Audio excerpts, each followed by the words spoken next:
จังเพาะนี่ก็อยู่เฮือนย่ากุ้งไก่ก็มาอยู่เฮือนแม่ย่าเลยพอแล้วบิวตี้จังพ้าวเขียวอยากมาพอยังไม่ออกจากบ้านซับแม่ตุ้ยก็หางมาฮอดสบายดีเด้อเนาะแม่ตุ้ยเนาะโดยกับทักทายสบายดีเนาะพี่น้องเนาะน่ะอยู่เฮือนบิวตี้ยันนอนพี่อยู่บ่แดงตามเบิ่งนี่ห่อข้าวต้มเนาะมื้อนี้เนาะห่อข้าวต้มมาถาแม่น้องวินเนอร์ก่อนพี่น้องเอ้ยมาสู้กันไปเข้าเฮาน่ะแม่ตุ้ยเบิ่งเด้แดงซ้ํมันจะเป็นมิดโบนั่นเนาะพวกคนห้ามกันบ่มีคนบ่ได้ห้ามได้เฮาแม่น้องนิ้วปีนี้น่ะเฮาก็บ่ได้ห้ามแม่ตุ้ยแต่ว่ามันเป็นแบบเป็นมันอัพมันอบกันบ่วะเข้าไว้เอาเข้าไว้เอาเข้าได้เข้าบ่ได้โทษอันแบบนี้ได้มันมาอ้ำกันอยู่กองอยู่ประจักเนาะอยู่กองมันมาอ้ำอยู่เฮาเอาเข่ามาเลยเฮากองไว้เด้นั่นแหละเฮาเอาอยู่เฮากองเฮายังไว้เฮาก็ตาก2แดดผู้ใดจะเอาเข่านะมันห่างมันมาอ้ำกันอยู่อันเฮานานปั่นเด้ผลนี่แหละมาถ้าผลบัดตกบัดบ่อนเก็บเฮาหั่นมันบ่อนเก็บเฮามันอายผลเด้งามอยู่ตรงนี้น่ะงามคือเฮ้ยยามใดก็งามอยู่ถาน้องก่อนก็ดุถาน้องวินเนอร์ก่อนพุ่นน่ะ1 2 3ผู้เดี๋ยวน้องนับนะเนาะเพื่อนบุญอยู่ท้องบุญเนาะพี่น้องเนาะผู้เพื่อนบุญแต่ว่าคนขายเครื่องขายของกับพี่สลามออกมาฮอดนอกเพื่อนพี่น้องเลยอยู่หน้าวัดเลยออกมาพี่เลยออกมาฮอดจะหน้าเฮือนแม่ย่าเลยเพิ่นมาเสกแต่เมื่อวานนี่ได้แม่ตุ้ยเลยนางอันเหียนเพิ่นนี่มาเสกแต่เมื่อวานนี่ว่าอยู่นี่มีบุญนั่นแล้วก็เมื่อบอกแม่แต่คืนนี่แล้วก็มื้อเช้านี่ก็มาจอบแต่เลิกๆคุณพอแห้งพอชีวิตมื้ออื่นผู้แม่นแหละใช้เงินน่ะมันเฮียได้หาโลเจ้าน่ะมาสิเข้าพุ่นบ่คืออยู่บ้านอยู่นี่ว่าจะเอาคนถ่ายอยู่นี้ว่านี่สิอยู่นำบ่มันบ่อยู่แล้วบ่อยู่แล้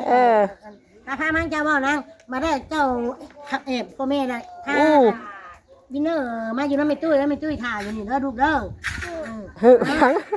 เจ้าสิไปอยู่พุ่นบ่จ้ะแล้วเจ้าพาสำน้องให้อีหล่าพาน้องมาหาแม่ตุ้ยเด้อลูกเด้อให้แล้วก็จับแขนกันมาบ่ป้าน้องเด้อลูกเด้อโดยจ้ะโดมาแม่ถือให้มันสิเฮียมาเงินแม่ย่าเพิ่นให้ค่าเพิ่นเพชรอันพักขอนน้ำมานี่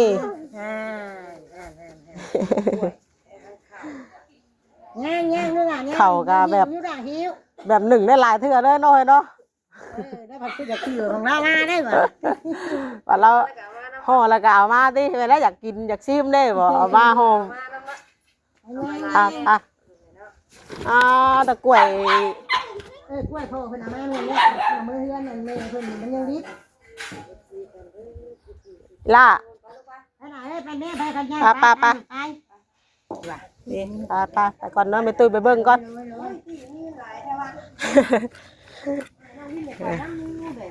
ไปกับแม่น้องนิวน้องวินเนอร์พร้อมไป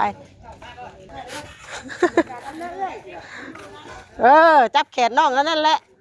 เขาย่างเพิ่นถือกันทอดอยู่บ่อันชั่วโมงอัน5 นาทีซั่นซะถ้าชั่วโมงไผมันถึงมันนั่นพอดย่างเพิ่นถือกันนะฮอดบ่อนห่อข้าวต้มกล้วยทานลายดีกล้วยจะเป็นกะมังจ้อยบอยคักถ้าเคยเฮือนนั่นนี่โล่งแบบเย็นไหมเนาะเพื่อนแบบตะกี้เมนบอยเพื่อนที่เพิ่นทุบเหมือนบอนี่นะเพื่อนไพ่นี่โอ้ตะกี้เพิ่นก่อแล้วเนาะก่อแล้วทุบเนาะ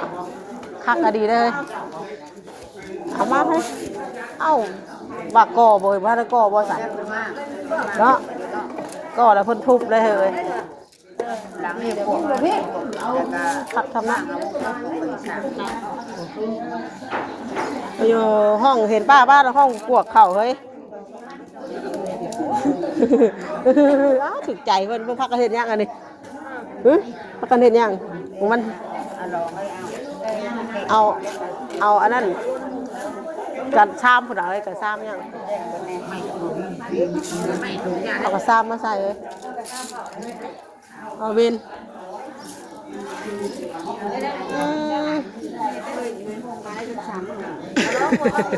เอาเราเอาอยู่เราหอยแล้วกันสิแบบว่าเพื่อกินเพื่อซิมเด้เอากล้วยแล้วมีบ้านอะไรกล้วยแล้วนะ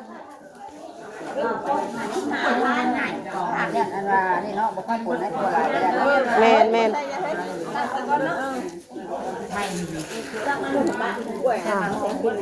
โฮมกันเลยใช่นี่นะเอ้ยนี่มันกล้วยข้าว กล้วยเข่าอะไรกล้วยได้มากลัวกับคักแคบน้อยอ่ะขอบใจ เช้านี่ตั้งมาไม่ได้ใช้ร้าน โดยได้มักทั่วกับลายครับ ตั้งวันออกก็เป็นตัวมาหลายเนี่ย ได้มักทั่วแล้วมักทั่วนี่บ่ได้ทันในหนึ่งบ่ไอ้ตัวแซง เอ็นนี่นะมากันพื้นฐานที่ได้ไปเดี๋ยวนี่ทางนี่เรากำจนจำเงินใบเก่านะเม่นยากนะเรากำเน่นมาเน่นนะ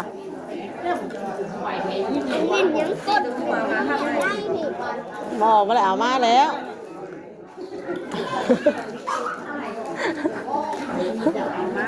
มาทำงานเตรียมพร้อมแล้วมันแบบมันใหญ่โพดของเขาอ่ะห่อก่อนเอาจีห่อน้ำลัง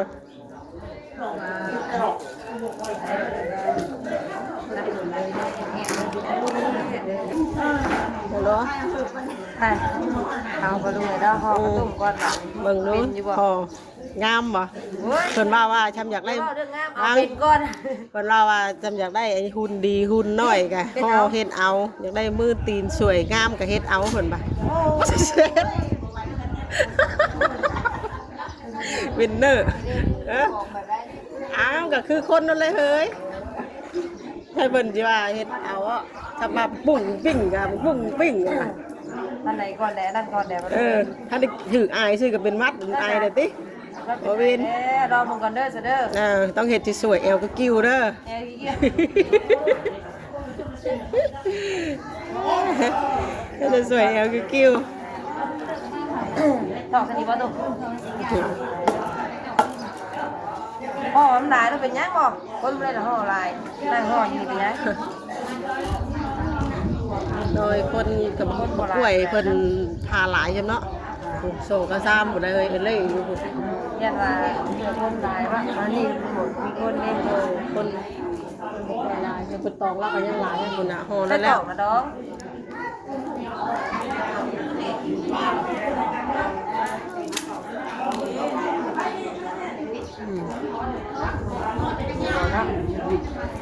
แตกเบยบ่ละแตกแล้ววะแตกมาได้แต่ยู่ห่ะได้ยู่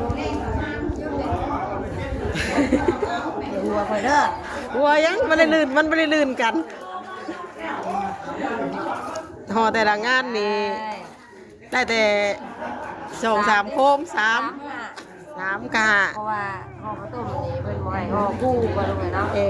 ไอ้ห่อขี้แต่ว่ามันเป็นคู่เลยเด้เนาะเราเฮ็ดเป็นโคมนี่ก็คู่นึงเลยบ่เลยแต่ว่าเป็นบ่ให้มันเสมอกันเบิ่งค่าข้อกันเด้อเบิ่งแม่ลูกเอ้ยเอากันเก็ดในหมานั่นบ่ในตะเวนก็บ่ทันที่นะทันได้เงินบ่ได้เงินกับมืออยู่บ่ได้เรื่องเฮ็ดเด็กบ่มานั่นแล้วก็เกี่ยวกับชาวไปร้านนะ3โตบ่ชาวโอ้ยลูกใจชาวไปร้านเมื่อแล้วก่อยก็นั่งนั่นแล้วก่อยบ่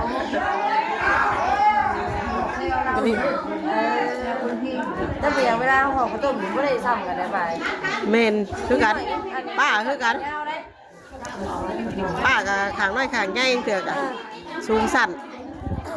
มันเป็นน้ำตองเลยเป็นน้ำตองไหม2 ห่อเลยบอกจักแล้วบ่จักเปิดกับบน2 หอบบ่ยาวด้วยจ้ะมันจะเอาเน่นลายเพื่อมันเบ่งที่บ้าน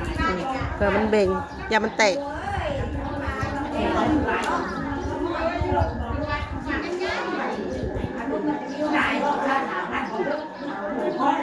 ตื้อมาวันขากล้องมากพี่น้องเปลี่ยนการจับ ได้เอามาแล้วมาแบบนั่นแน่นะเดี๋ยวบาเฮามากะข้าวแน่น้ำลูกน้ำเต้าแน่ เป็นไร งามอยู่ สวยแอลกิ้วบ่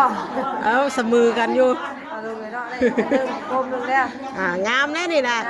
งามเด้อผ่านอยู่ เนาะเนาะ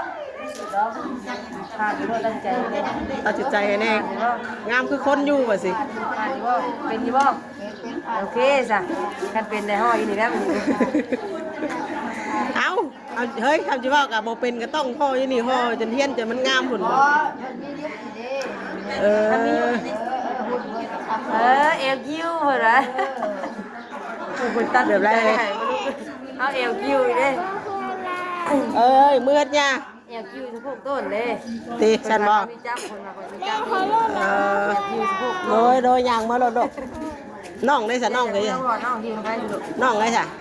จะชวนน้องบอน่ะผู้ใดไปชวนน้องเมื่อได้น่ะ เมื่อตู้ก็ตู้ไปอย่าไป ไปอย่าพากันย่างเมื่อไปเมื่อแม่ตุ้ยไปอย่าไปเมื่อบ่ตุ้ยถ่ายอยู่เพื่อนแม่ย่าค่ะ น้องมึงเลยดึงเมื่อ วิตี้น้องมาอย่างเมื่อแล้วลูกน้องหู้อยู่น่ะ สบายมากก็ได้มากพากันทำห่อก่อนมันได้หลายก่อน บ่พากันจอยห่อกันบ่ ห่อก่อนพี่น้องเลยเนาะ ห่อกันติแม่นอย่างเสียงมันบึ้นอยู่ข้างกูอย่างก็กุ้งบ่ขี่กุ้งบ่น่ะบ่เพิ่นกินขี่กุ้งน่ะ ขี่กุ้ง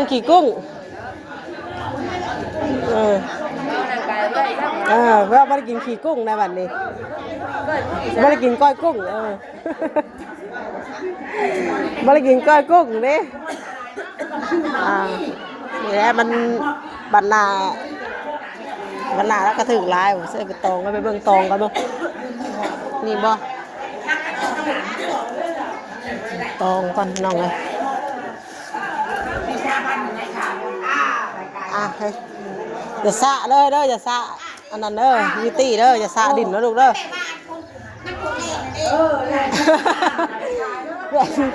แบบนั้นแล้วผลแล่นเนาะ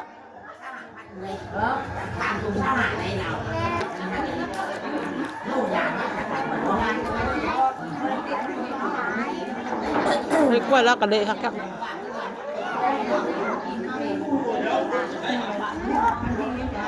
เด็กครับละหวาน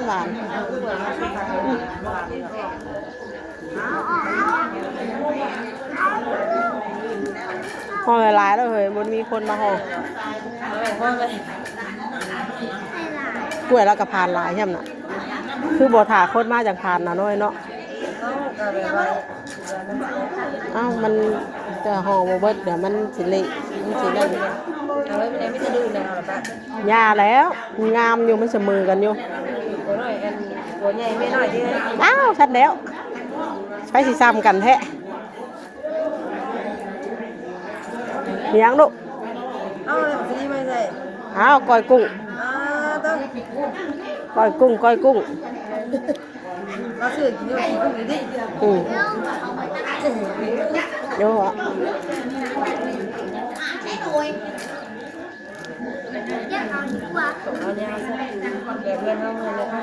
ไม่ยาวเนาะเฮ้ยเนาะให้ดอกมันก้าได้กันเฮ้ย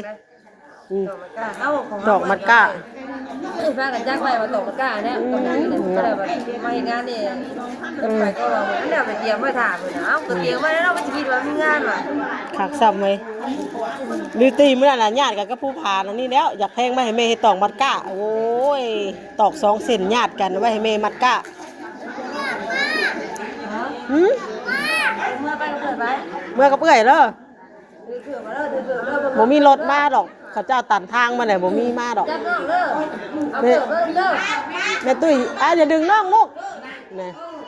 ฉันบอกว่าให้เบิ่งน้องกับเบิ่งแบบนาดีรอได้แล้วน่ะ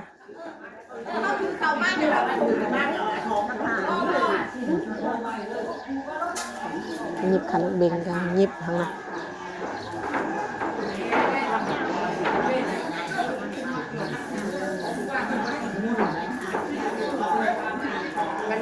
กันกะย่าซื้อเลย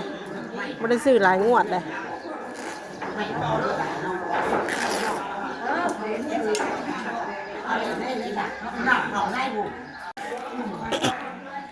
วันนี้เราเสียงเนี่ยไก่ก็เรามือก็ มือใหม่เนาะ มือใหม่หัดทำหมด สอง เอติมือใหม่ติค่ะ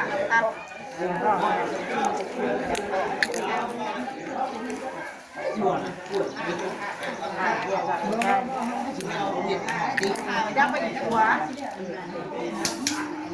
บอกเขาตั้งใจเลย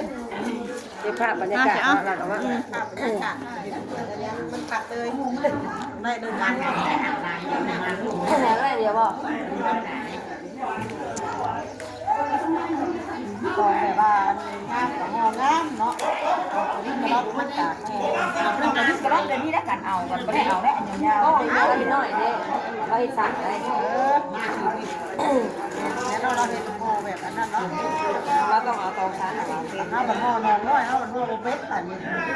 เฮ็ดเสลียงเอาเสลียงใจบัดเลยจับ เขาโตเสลียงนั่นเขาห่อเสลียงมันบ่ได้เตะ คิด ใจ ไปเพื่อนทำ แม่พวกเราเนี่ย มันบ่เตะเขาห่อโตเสลียงบ่ตากกระตากบ่ตากก็บ่เตะเขาบ่ได้ภาพตามมาเลย เบ็ดเอาเนาะ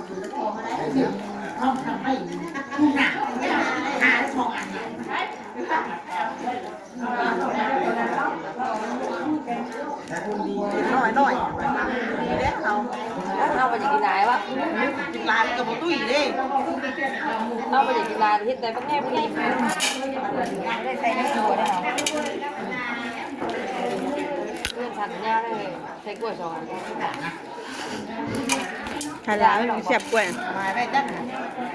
มีแต่ฉันเนี่ยเลย ไอ้ที่สั่น ตัวก็มีอะไรที่ไหน เอ๊ะสั่นตั้ง แต่ว่าเมียชูเมียตับรถนี่เมียตับหมด มีแต่เมียสูงได้เอาเห็ดนี่นะพอที่เราเมียสูงเห็ดก่อนเลยต้องเป็นหัวเนาะจะลำดังต้องเป็นเมียหรือลำดังถึงเงาใช่ไหม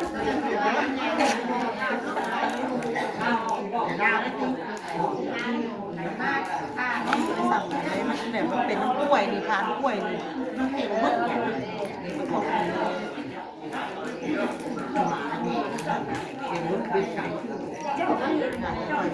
ตามกันนะ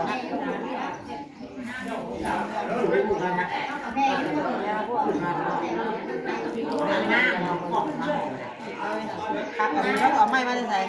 อันป้าไอ้เอาไหนนะ งานเดียวกับ นี่อยู่นะ ต้องการของแล้ว นี่ก็จะพอเพื่อนนั่นแหละ ตั้งน้อยนอกมา ไอ้มาจบมันก็ ซื้อออกมาได้ได้ได้ เอามาได้กัน ทำช่วง หน้านั่นได้หน้าขยาน่ะ เมน หน้าหัวเนี่ย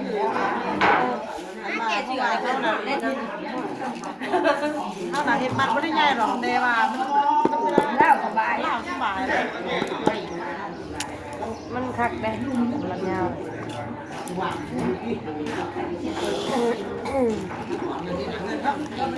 ถ้าลูกเห็นพอมันต้องหอดตื่นพอเอ้ย เพื่ออยู่ได้จัง ถ้าเพื่อนเนี่ยจะว่าเราเนี่ยว่าสิ โอ้ยกันเลย เนาะเพื่อนเนี่ย เชื่อเมื่อพอดีกันจิบกิดเป็นไรจังดิเฮ้ยตัวนำนะเฮ้ยของใครมากันนั่นบอกจะลองจากบ้านกันไม่ได้เลย ตัวว่าเราตามตัวเนี้ยให้ตัวนี้ อยากให้กันออกจากบ้านกันไม่ได้เลยเอาละเฮ้ย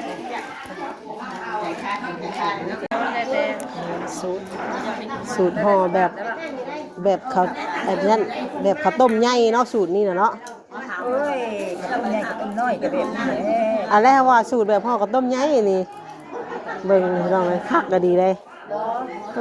เห็นมันไม่ได้อะไรเมืองเพิ่นห่ออะไรย่า เขาเคยห่อจังซี่ คือว่ากินก็คือว่าแซ่บแต่แท้ได้ข้าวต้มเพิ่นน่ะ แซ่บอันเห็ดนี่เขาแซ่บอยากให้มันแซ่บเขาต้องเอาน้ำตาลใส่เกลือใส่กะทิน้ำ แม่นอยู่ เข้าเขาต้องล่างแบบนั้นน่ะแซ่บ แม่นไปหาแบบเฮาให้กินเล็กน้อยน่ะเนาะอันนี้จำเฮ็ดคักกะมันแบบว่ามันเดือ มันหลาย แม่ตอกฉันว่าครับ มึงไหนเฮ้ยเธองามงามจ้ะเวลาบนห่อกับคักๆได้ตรงนี้น่ะเบิ่งเคยเบิ่งพับหานะใช่น่ะกลับแบบได้คือไหวแท้น่ะแนมนำกับบ่ทันโอ้ มันไม่เงียบเลยแม่ปลุก เสือกไว้ไปเบิ่งแล้วอ่ะ เสดียงมาบ่แม่ ลองเห็นด้วยเฮ้ยค่ะลองเห็นด้วยลองนิ้วเดี๋ยวลองเบิ่งบัดนี้ลองนิ้วจัดการเลยเฮียนด้วยพำครูอยู่ใกล้นี่กันใหญ่โตเฮียนก่อนดอกกัน แม่ได้แม่เที่ยงสองแม่ เอาตามเจมันเนาะ สิบ่ เอาใส่เจนะ เบิ่งก่อนนะอย่าเผา จังหวะก่อนเลยรอก่อนรอไหมตอนนี้เลยเดี๋ยว ว้ยได้เลยเราห่อแป๊บเดียวนะ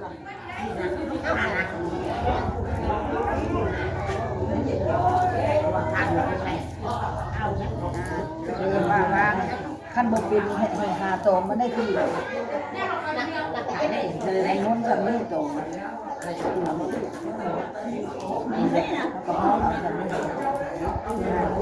นี่ตื่นแล้วตรงใบบางอ่อนเอาใส่ มาอ่อน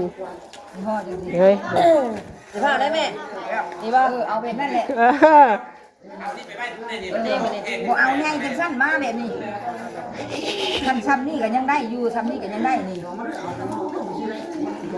ได้เรื่องอาต้นนี่นะ เขาสิเอาง่ายนะ นี่บ่แม่นี่บ่นี่บ่ นี่เอาได้สิ ถือบ่เอาเฮ็ดนี่นะจะเบิ่งให้ เอาใส่สิก็ได้คือกันแต่บ่ให้ง่ายเกินอันนี้มันทำเอาสิง่ายแบบ อ๋อ น้อยชอบได้ แล้วจังว่าให้เราบอกนะ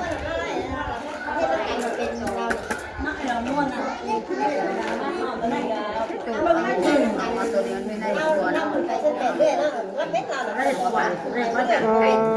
เอาแหละ ประเภทง่ายเลยฮะปรับ มันยากยังนี่เขาจับ นี่เขายากเลยตัวจีบมันนี่ จับมันสิขนาดมันยากนะ แล้วเบิ้งบัตรนี่ ยากเป็นเฮ็ด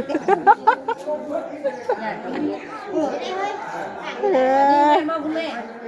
นั่นแหละจะว่าให้มันเสลียงถึงเจมันจับเรียงจับว่าเจมันนั่นเจเบื้องนั่นเจเบื้องนี่นั่น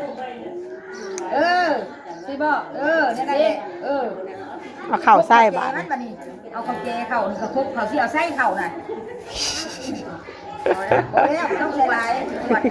ครบเขานี่ เดี๋ยวจะอ้วนดิ เบิ่งยักษ์มานี่นี่จับสิเด้อนี่เวลาจับ เอาไปยับเบิ้งไง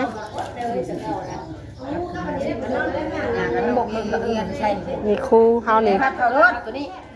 กินข้าวเลยได้หรอกินข้าวกินข้าว นี่ไงคุณแม่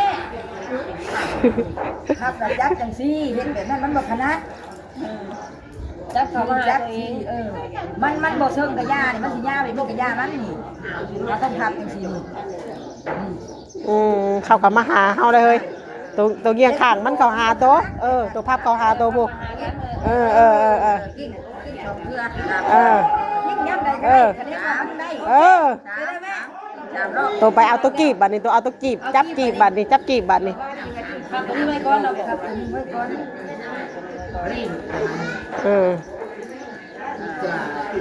เนียวเน้น นี่แบบไรบาท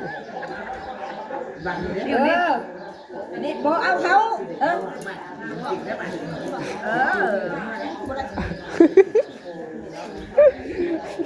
เป็นอะไรแม่ เนียวนี่ สิบ่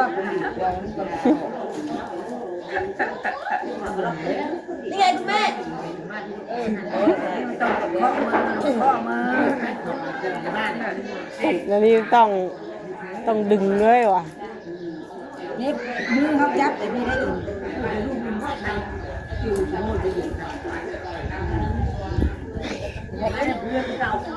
จับสิเคยเบื้องใดก็ตามคะแนนนี่เคยเป็นแล้วก็เป็นแล้วถ้าแม่นเฮ็ดแบบนี้บ่เป็นให้ยักจังซี่ยักจังซี่อันเฮ็ดขึ้นไปสู้เป็นยักจังซี่มันจะง่ายสิยักสิพับลงสินี่มันจะง่ายให้จักแบบนี้จักแบบนี้เขาสิบอกลงนี่สิที่แม่นี่แม่สิบ่จับที่มันจับที่ เล่าเลยเฮ้ยเล่าเลยเป็นนะบ่เป็นนะบ่ได้อยู่ในหนึ่ง อย่ามันลงยักเลยโคตรมันก็ลืม เดี๋ยวแม่น้องบีก็จะไปเฮียนก่อนพี่น้องเลยเนาะคลิปนี้ก็จะประมาณทำนี้เด้อ